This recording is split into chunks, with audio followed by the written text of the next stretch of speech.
Okay, hi everyone. My name is Wendy, and my team are Luis Adrián Mejía Dena and Marisol Padilla Andrade. And we're presenting the Planning a Language lesson. Okay, first we're going to talk about some elements of a language class. The first one is how to start a language class. Um, you can see that here we have warm up is the way that it calls. So warm ups are activities that help students shift their frame of mind into the subject they're about to learn. Warm ups prepare students to what are they going to learn that day so they can be ready. Okay. The first one is warm ups should be short and the activities have to be dynamic. In that way, students are not bored because maybe it's the first class they're gonna have in the whole day. Maybe it's a morning class and they are sleepy or they're struggling with some problems. So it's because of that it has to be short and it has to be dynamic. Um, it's best to complete warm-ups activities in the first minutes of class. Okay, it has to be short and it has to be at the beginning of the class, so you can prepare students to the topic they are going to learn that day. And warm-ups are important for morning classes, as we said before, because maybe it's the first class and students are sleepy, so you have to do an activity that wakes them up. Okay, now we have here some examples of warm-ups. There are the first one, charades, that this is like a kind of game that a classmate is in front of the class, and they have, for example, a flashcard. Maybe if they're seeing daily activities, okay, like this one, students put the flashcard in the front and the others have to give them, okay, it's when you wake up or something like that. The next one is the A to C game, or maybe like a basta game. So you gave your students like, okay, animals, and the students have to name an animal with all the letters of the alphabet. And the third one is party trick. That is a round of questions, like crazy questions to wake up the students. Then the next element we have is attendance roster. So the attendance rosters helps teacher in the school track student prepare and contribution as well as absence and tardiness. Okay, this helps students and teachers to not be in problems like if a student says, okay, but I came last class. So you have in your list that no, that student didn't came. How can you make an attendance roster?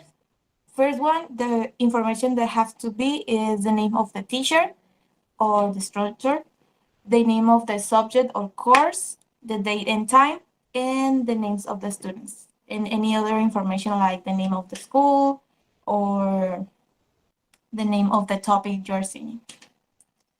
There are different kinds of way that you can roll cost strategies.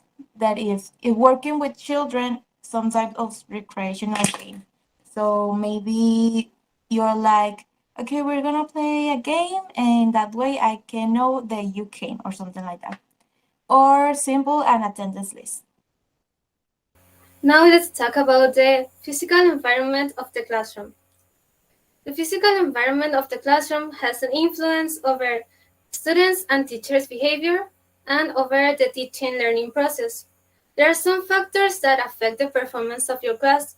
For example, light.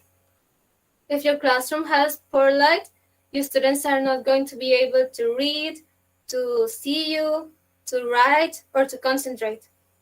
Noise. If there's noise inside your classroom or outside your classroom, that can trigger misbehavior or make your students or you feel upset or uncomfortable and not pay attention to the class. Temperature. If your classroom is too hot or too cold, it's going to make your students and you feel uncomfortable, or you can start sweating or feel like sick, or that can affect your health and you're not going to learn in a right way. Also, ventilation. Your classroom needs to have maybe the windows open or the door open so the air can move freely inside your classroom. Now it's more important than ever because of the pandemic. We need good ventilation in our classrooms. Additionally to these factors, we have the organization of the classroom. Next, please. The organization of the classroom is also really important. For example, the furniture should be positioned in a way that can help you to move freely around the classroom and make you be able to monitor your students. It's important that you can see your students all the time and then your students can see you too. If you can't see your students, they are going to misbehave because they are going to think, the teacher is not looking at us, so we can do whatever we want. And that's not okay. The organization of materials is also important. Select your materials according to your group needs. Organize them and find an appropriate place to keep them. Make sure you have enough materials for all your students, and then their place where you can have access to them and don't obstaculize your class or distract your students. Visual materials, decorations, the seats, and different areas in the classroom are also important. You have to keep a balance for the visual materials and decorations. If your walls have just a few posters or pictures, your classroom may look empty or uninteresting. But if it has too much material, your students may feel uncomfortable because there's too much information. The way you sit your students is really important. It's better for you if you sit your students that need more attention or have behavior problems close to you. Sitting your students in rows promotes better behavior, but you can also sit them together to encourage teamwork and socialization. Finally, different areas in the classroom. You have to establish different areas for different purposes. For example, areas to read, to think, to work in teams, or to work alone. And make sure you tell your students how they should behave in those areas. All of these factors make you have more control over your classroom and your class. Okay, now we're going to talk about the stages in the class. Actually, there are four stages. The first one is the introduction on the class. This stage tells about the warm-up or what the teacher is going to see, what topic is going to see with their students. Some examples are breakdowns or they talk about the board. Also, it can be vocabulary.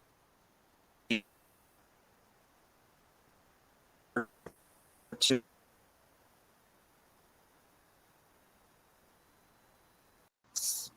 see what the topic talks about, the students do some, can be gap fill activity or try to answer some questions or true or false activity. This case can be on teams or it can be alone.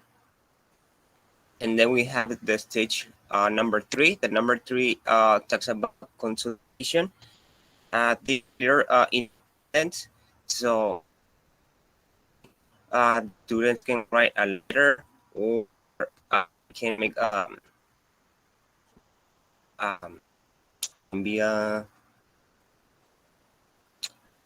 dialogue, a conversation in this case, a conversation. And the number 4 is the conclusions talks about, for example, the student has some doubts, some questions in the activity. After that, they can discuss between the students and the teacher, or the teacher can do exit tickets, activity, or they can give feedback. Okay, and the last one is working teams. Work teams is very important for our students because they can develop a lot of skills. The first one is social skills. And social skills, the students can learn how to communicate with other students. And number two is improve self-confidence in team. Students, their voices are respected and valued. Not only the student will be heard, a student confidence while participation in group activities. And also, it reduces bullying. Why? Because they learn to respect other students. And the number four is future success. If the students work in a company in the future, they learn how to uh, give the point of opinion. It's all that we're going to see, and we see some parts of a class to make a better class to your students, and that way your students can learn in a better way. And of course, you have here the references if you want to see more information about it. And thank you for seeing this video.